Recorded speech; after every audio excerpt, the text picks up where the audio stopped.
تو جب حضور نے حضرت ابوبکر شبلی کے مبارک ہونٹوں پر قریب کیا اور ہونٹوں کا بوسہ لیا تو سارے اہل مجلس تعجب کرنے لگے کہ یا رسول اللہ یہ تو بتا دیں عمل کیا ہے، کیوں اتنا کرم آپ نے فرمایا؟ فرمایا میں کیوں نہ اس کے ہونٹوں کا بوسہ لوں؟ یہ ہر نماز کے بعد پڑھتا ہے لقد جاءکم رسول من انفسکم عزیز علیہ ما عنتم حریص علیکم بالمؤمنین رؤوف رحیم۔ سورہ وَإِن تَوَلَّوْا فَقُلْ حَسْبِيَ اللَّهُ لَا إِلَٰهَ إِلَّا هُوَ عَلَيْهِ تَوَكَّلْتُ وَهُوَ رَبُّ الْعَرْشِ الْعَظِيمِ۔ یہ سورہ توبہ کی آخری دو آیتیں ہر نماز کے بعد پڑھتا ہے، پھر یہ آیتیں پڑھنے کے بعد مجھ پر درود پڑھتا ہے۔ اس لیے یہ میرا محبوب ہے، میں اس سے محبت کرتا ہوں۔ ہونٹوں کے بوسے لیے یہ وہ ابوبکر شبلی ہیں جن کی بات میں سنانے لگا ہوں، وہ 4 لاکھ حدیث میں سے فرماتے ہیں میں نے 4 حدیث مبارکہ کو منتخب کیا اور اس پر میں نے اپنی زندگی گزارنا شروع کر دیا۔ اب وہ 4 حدیث کیا ہوں، بس اس پر میری گفتگو تمام، ان 4 حدیث پر، اور بڑی لمبی نہیں، 2 لفظ بتاؤں گا، 2 لفظ، کوئی لمبی چوڑی نہیں، لیکن یاد رکھنا ان کو اور کوشش کرنا اور دعا بھی کرنا۔ میں دعا کرتا ہوں آپ کے لیے، آپ میرے لیے کریں، اللہ ہم سب کو ان احادیث پر عمل کی توفیق عطا فرمائے، کیونکہ عمل سے ہی ساری بات ہے۔ وہ اقبال بڑا بے شک ہے من باتوں میں موہ لیتا ہے، گفتار کا غازی بن تو گیا کردار کا غازی بن نہ سکا، تو اصل ہے کردار کا غازی بننا، عمل کرنا بڑی بات ہے۔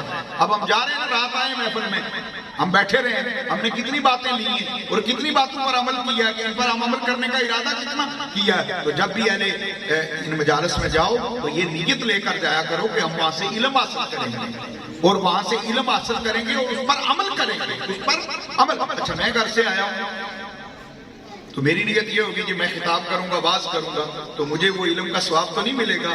میں نیت یہ کرو وہاں جائیں گے کچھ سیکھنے کو ملے گا، کچھ علم ملے گا، انشاءاللہ اس پر عمل کریں گے، کچھ عشق ملے گا، کچھ محبت ملے گی، کچھ دعا ملے گی۔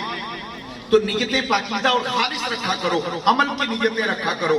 اب میں اختتام کرتا ہوں اس بات پر، ان جو 4 لاکھ میں سے 4 حدیث حضرت شیخ ابوبکر شبلی نعمانی رضی اللہ تعالی عنہ نے وہ جنہوں کو اپنے لیے منتخب کیا کہ میں نے 4 پر زندگی گزارنا چاہتا جی 4 پر زندگی گزار رہا ہوں۔ یہ مشائخ کے لیے، خواص عوام، اخص الاخواص سب کے لیے بڑی اہم بات ہے۔ اب وہ 4 پہلی آئی فرماتے ہیں ایک حلال ہے اور ایک اللہ نے واضح حرام کرا اور ایک متشبہ ہے۔ ایک حلال ہے، ایک حرام ہے اور ایک درمیان میں ہے جو متشبہ ہے۔ کچھ مولوی صاحبان کہتے ہیں حلال ہے، کچھ کہتے ہیں نہیں یہ حرام ہے، جیسا کہ اوجری ہے، جیسا کہ آج کی بینکنگ ہے، جیسا کہ یہ بینکوں سے گاڑیاں اور دیگر بینکوں کے ساتھ معاملات ہیں۔ کچھ کہتے ہیں فتویٰ ہے جی مفتی صاحب کا، ایک کہتا ہے یار فتویٰ تو ہے لیکن میرا تقویٰ ہے، اس پہ کچھ کہتے بھی تو ہے نا ناجائز ہے، تو ہم جاتے ہی نہیں اس طرف۔ بات کی سمجھ آ گیا؟ ایک حلال ہے، ایک حرام ہے، ایک متشبہ ہے جو درمیانی ہے۔ ہم متشبہ سے بھی دور رہو۔ ایک حدیث ہے، اس پر میں نے عمل کیا۔ میں حرام تو حرام، میں متشبہ جس میں شبہ بھی ہو نا کہ یہ حرام نہ ہو، حرام کے قریب تر بھی ہو، مکروہ تحریمی بھی ہو، میں اس کے قریب بھی نہیں جاؤں گا، بس اس پر زندگی گزار۔ ایک حدیث منتخب کر لی ہے زندگی گزارنے کے لیے، سمجھ آ گئی ہے؟ تو آپ بھی اس کو اپناؤ گے، اپنے بچوں کو، گھر والوں کو، دوستوں کو بتاؤ گے۔ اچھا دوسری بڑی مختصر بتاؤں گا، کوئی لمبی بات نہیں۔ دوسری فرمایا میں نے حدیث حضور کی پڑھی ہے، میرے نبی نے فرمایا کہ جتنا اس دنیا میں جینا، اتنی محنت تک دو اس کے لیے کرو، اتنی سٹرگل جدوجہد اس کے لیے کرو جتنا یہاں جینا، اور جتنا وہاں جینا ہے، وہاں رہنا ہے، اتنی اس کے لیے کرو۔ سمجھ آ رہی؟